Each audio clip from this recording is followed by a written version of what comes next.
સીતારામ. ચારો બાપુ બાપુ મજા મજા.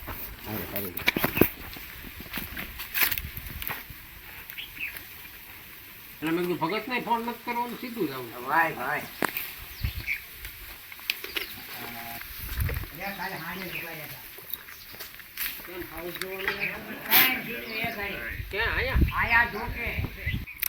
તો આ છે માકડા હનુમાનજીનો આશ્રમ,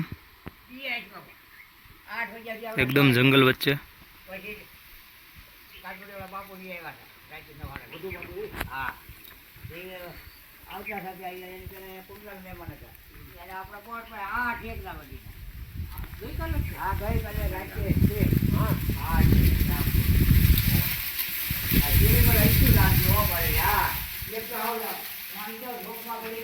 જય બજરંગબલી.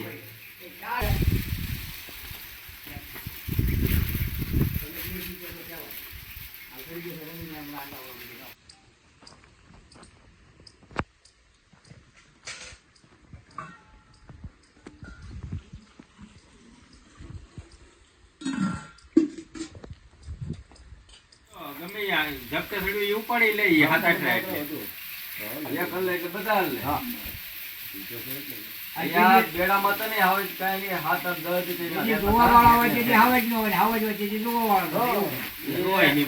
એક ને એક જગ્યા 8-10 થશે. નહીં નથી હાવે 7-8 છે ઈવડે યાર કઈક ને હશે ને ઈવડે હવા જોડે થોડું પેલું પેલા જતું હાથ નો ઉપાડી લીધો હાવે છે. ના ના કઈ કરવા ના મારતું.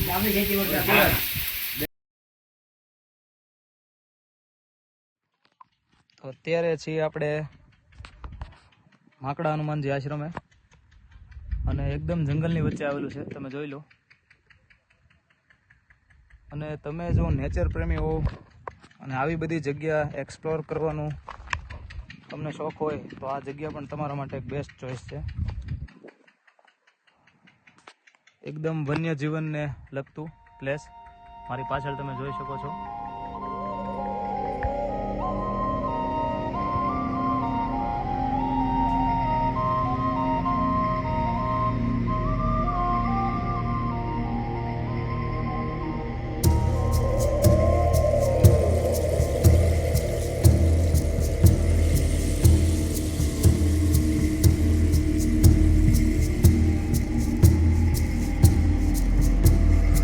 તમે જોઈ શકો મિત્રો,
હું પણ અહીંયા ફર્સ્ટ ટાઈમ આવેલો છું, પણ અહીંયાની થોડીક માહિતી આપણા મિત્ર જયરાજભાઈ આપણને આપશે. તો જયરાજભાઈ, આપણા સબસ્ક્રાઈબરને થોડીક માહિતી તમે અહીંયાની આપજો. સૌથી પહેલાં તો તમને આ જગ્યા કેવી લાગી એ વિશે તમે કહો.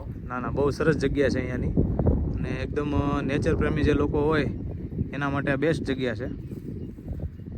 હું પણ જ્યારે ફર્સ્ટ ટાઈમ મારા ફ્રેન્ડ જોડે મને આવવાનું થયું હતું અહીંયા, પણ ત્યારથી પછી હું પોતે એડિક્ટ થઈ ગયો છે કે અહીંયા આવ્યા વગર મારે હાલતું લગભગ અંદાજે 15 દિવસની અંદર એક વખત મારે અહીંયા આવવાનું ચોક્કસ થાય છે. બરાબર. કારણ કે અહીંયા આવવાથી મને ફિઝિકલી હું રિલેક્સ ફીલ કરું છું. એટલે જે કાંઈ સ્ટ્રેસ છે, આ છે તે છે,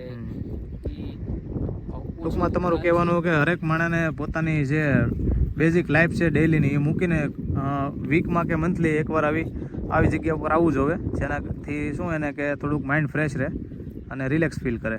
આ ચોક્કસ એનું કારણ છે કે આજકાલ બધા એના જીવન છે એ આપણે સ્ટ્રેસફુલ થઈ ગયા છીએ, તમે જાણો છો ને હું જાણું છું. હા, એટલે સતત સ્ટ્રેસમાં રહેવાથી શું છે કે ફિઝિકલી એ થોડીક એમની જે હેલ્થ છે એ ડાઉન થતી હોય છે.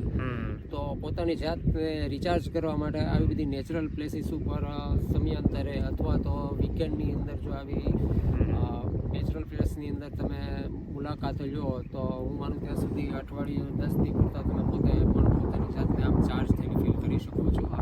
થોડીક અહીંની માહિતી આપું છું. સામે જે આપણને જે મંદિર દેખાય છે હા, તે કમળાઈ માનું મંદિર છે. હા, બરાબર. કે જેમનું મહત્વ છે એ જ્યારે ફાગણ મહિનાની અંદર જ્યારે હોળી પ્રગટાવવામાં આવે છે ત્યારે અહીંયા સૌથી મોટામાં મોટી હોળી ત્યાં હા, એ સાંભળવામાં આવે કે પહેલી હોળી અહીંયા થાય છે. તમે જુઓ છો બાજુમાં હિલટોપ ઉપર તો આપણા પરમ પૂજ્ય વંદનીય શ્રી મોરારી બાપુનો વિશ્રામ ગૃહ છે, જે હમણે તે ટૂંક સમય પહેલાં જ તે એનું નિર્માણ કરવામાં આવેલું છે. અને અવારનવાર મોરારી બાપુ પોતે પણ અહીંયા સમયાંતરે આશ્રમે વિશ્રામ કરવા માટે પોતે પણ અહીંયા પધારે છે. ત્યારબાદ તમે ચારે બાજુ જોઈ શકો છો અહીંયા બધું તમને સરસ મજાની જોવા મળશે. તમે અવારનવાર અહીંયા આવતા હો છો, તમને ક્યારે રસ્તામાં એવી રીતે સિંહ દર્શન કે એવું થયેલું છે? હા, રેન્ડમલી ક્યારેક જો નસીબમાં હોય તો નક્કી ન હોય પણ હા, એ તો બરાબર છે. પણ તમારા નસીબમાં જો હોય કે તમને જોવા મળશે તો 100% જેમ આપણે હમણાં સાંભળ્યું અંદર આશ્રમમાં વાત કરતા હતા કે હજી ગઈકાલે જ 7-8 સિંહોનું ટોળું અહીંયા આવેલું હતું. હા, અવારનવાર આખું તેમના વન્યજીવોનું ગ્રુપ સાથે પણ અહીંયા તમને અવારનવાર તમને જોવા મળે છે, પણ ક્યારે હશે અને એની માટેનો કોઈ નિશ્ચિત સમય હોતો. બરાબર. તો આ રીતે બધી માહિતી આપણને જયરાજભાઈ અહીં આપી. અને જયરાજભાઈ મારા મિત્ર છે, સિહોર રહે છે પોતે, અને પોતે શિક્ષક છે, અને અવારનવાર તે આ પ્લેસ ઉપર આવતા હોય છે એમના મિત્ર સર્કલ સાથે. તો આજે મને તેણે સામેથી ફોન કર્યો, તમે પણ એકવાર આવો, મજા આવે એવું પ્લેસ છે.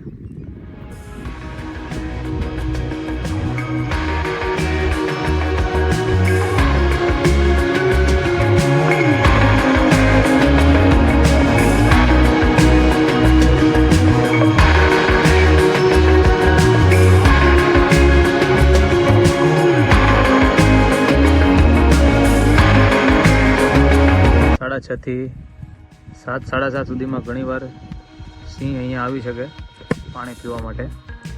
કદાચ આપણા નસીબ હોય ને જો જોવા મળી જાય તો તમને બતાવીએ.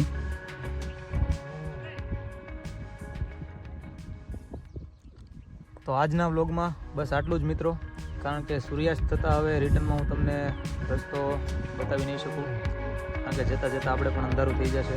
તો અહીંયા આપણે આપણા વ્લોગને સમાપ્ત કરશું, કારણ કે મારા મોબાઈલમાં બેટરી પણ અત્યારે સાવ ડિસ્ચાર્જ થઈ જવા ઉપર છે. તો મળીએ આની પછીના નવા વ્લોગમાં. જય શ્રી રામ.